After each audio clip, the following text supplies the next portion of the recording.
Guess who's back? Botched is back. Let's go to work. Another season of Botched. August 3rd cannot come soon enough. Can you tease the most shocking surgery that we're going to be seeing this season? Because I remember the first season and I'm like, is this even possible? People walk around like this? And then it just gets crazier and wilder and more extreme every season. Can I brag about you for a second? Oh, yeah. So, normally all the seasons I do the most difficult, most shocking surgery because I'm the best there is. No, I'm kidding. This season, Paul takes on a case of a woman who had a tumor on her face that started to rapidly grow. She was from another country. She went to their university to have this removed. They opened her up. It bled so much they just did what I call a peek and treat. They just closed her up and said, forget it. And for the next 7 years, it just grew. And it started up in her upper cheek and below her jawline. Paul took her to the operating room with a team, okay, and did some genius type work, life-changing, maybe the case of the entire series. Yeah. I might as well kind of toot my own horn. Woo-hoo. Why do you think Ozempic has become the talking point in Hollywood and this whole weight loss thing? Because it's a miracle breakthrough for obesity. And obesity not only is the number one risk factor for cardiovascular disease, diabetes, and cancer, it also is a weight loss breakthrough that you can use if you're 5 pounds overweight or 50 pounds overweight. And people have to stop making people feel bad about being on these drugs. Stop Ozempic shaming. It's not nice. It's dangerous because people aren't talking about the side effects. So we're not really learning about how to use them in people who aren't that overweight. Are there any other jarring side effects that we'll see down the road for people who are doing this? Pancreatitis. If you go on these Ozempic type drugs and you drink too much, particularly as the dose goes up every 4 weeks, people who have an innocent amount of alcohol, maybe that 2 drinks that you would have on a Saturday night, are putting people in the hospital. This is happening all the time. We're not talking about it. We're just learning about it. And the problem with Ozempic shaming is people won't admit to this, so they're not able to teach other people their experience with it. Is there such thing as a safe weight loss drug? Is it even possible for people to safely take these weight loss drugs? Listen, I mean, when it comes to weight loss drugs, there's always going to be risk with any drug you take.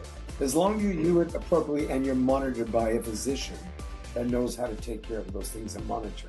But again, it's the patients that are taking these drugs that don't want to tell anyone, and they're getting them some other way and they're just using it without the proper supervision.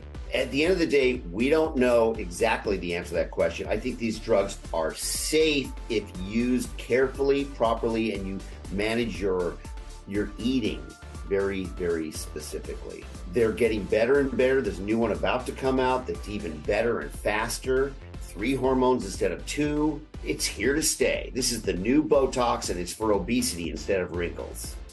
Dr. Dubrow, you and your wife, Heather, you've been married for 27 years now, is that right? That's right.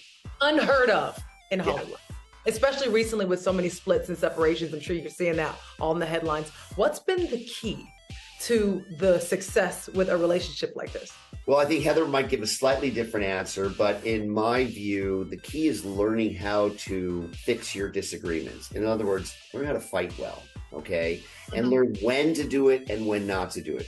Friday night at 11 p.m., when you have some alcohol on board, is never the time to argue. Ever, ever, ever. Save it for Saturday morning. The other piece of advice is, most of the stuff you're arguing about is insignificant. Let the small stuff go. Just let it go. Find your inner dolphin and let it roll off your back. I like that. We also want to say congratulations on just having a home where your children are comfortable enough to speak with you about anything. I know your youngest child also came out as transgender. How have you and Heather supported them? Well, you've got to form a kind of home environment that's accepting and loving and supportive. Don't judge, listen, don't talk, okay, many times. But you got to be very careful because there's a lot of hate out there. So you have to be very careful to enwrap them and envelop them in love and support. We hope that the message that we put out with our family helps those who are struggling in families that aren't so supportive, and particularly in parts of the country where there's a lot of sort of pushback on living a person's, real life. They feel like they've been received well by the public. They are doing very, very well. The kids look at social media differently than we do, fortunately. So the stuff that at our stage that we all have access to, they're not seeing a lot of it, fortunately. Because I think it would be much more difficult if they could see it. They could see it, but they don't follow the stuff that we follow. So the hate that's out there that hopefully will ultimately evolve and go away is not really in their world, which is a good thing. Dr. Nassif, I want to ask you this. You also have a beautiful family as well. And judging by the engagement on Instagram, I mean, people really can't get enough of you and your wife, Brittany. She's absolutely gorgeous. Has she ever been approached or, thought about being on one of the Real Housewives franchises? We've never been approached. As a matter of fact, our executive producer, Alex, is the one who runs a couple of them, obviously. And he's never mentioned it to me. I think we're too boring. Because we're not going to go in and argue and and do all that and start up and really get into it. I got to tell you though, Brittany can be very saucy though. So if you mess with her, she sure can. I can tell you that.